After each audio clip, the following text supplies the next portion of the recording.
So, we would like to continue, as again we promised this place. And Vera will tell you it was very difficult to get this place. We want to be able to come tomorrow and get this place. Hello. So please. Yeah. We don't want to That's the problem. a separate meeting because we want our questions answered as young people, because we've had this narrative over and over again.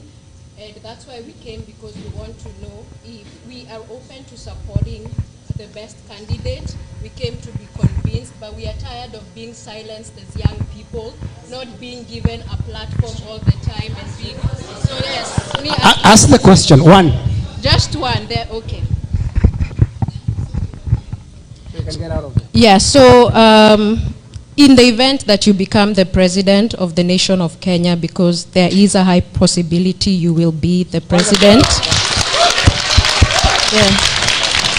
And given the atrocities that Ruto has done, how will you hold President Ruto and his out of office and the complicit politicians and police officers accountable for over 94 deaths that have occurred at the protests that have occurred since last year and now? We want to see him jailed. That's what we want. We want all of them held accountable.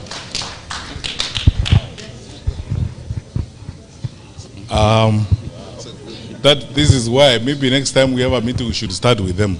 Yeah. So that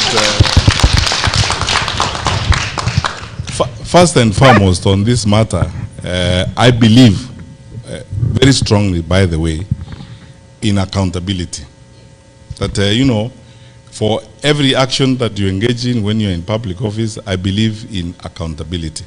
That you should be asked questions and you should answer for what you have done when you're in public office. That's why for many times we have been in public. You know, by the way, I have answered questions myself about Rivayara. I've answered questions about cases of forced disappearances and said where investigations were not complete, the files are there, they should be complete, and I am myself ready to go before an inquiry.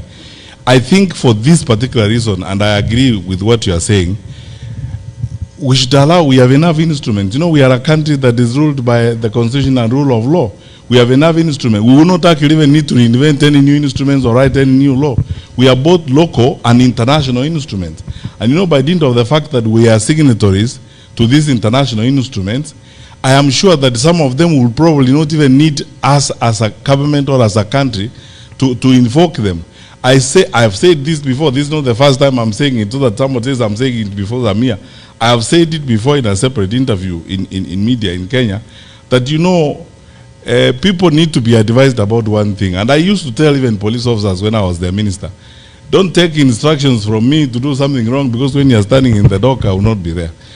The truth of the matter is this: let us all pray and hope that one, we have a peaceful movement and transfer of power, because the stability of the country is very important.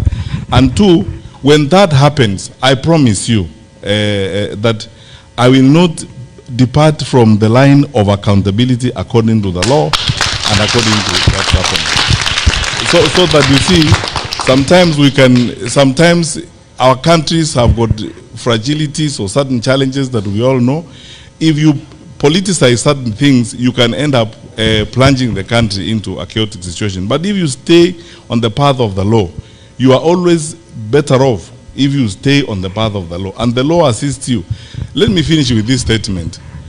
The former head of public service, Mr. Francis Mudaura, when I was in government, we used to have challenges of one kind or the other. So I used to like consulting these wazes, sit down with the Mudaura. And Mudaura told me one thing that I will never ever forget.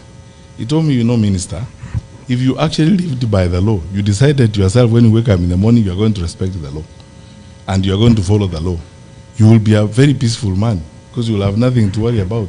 Because the law makes it easier for everybody, for those who are aggrieved, for those who have been accused, to do the right thing. So I think my view is, let us pray, even as we part, let us pray that we have that a peaceful arrangement, and through that we ensure that the law and the constitution we have in place, which is strong enough, comes into play. I will not betray the constitution. That's my promise.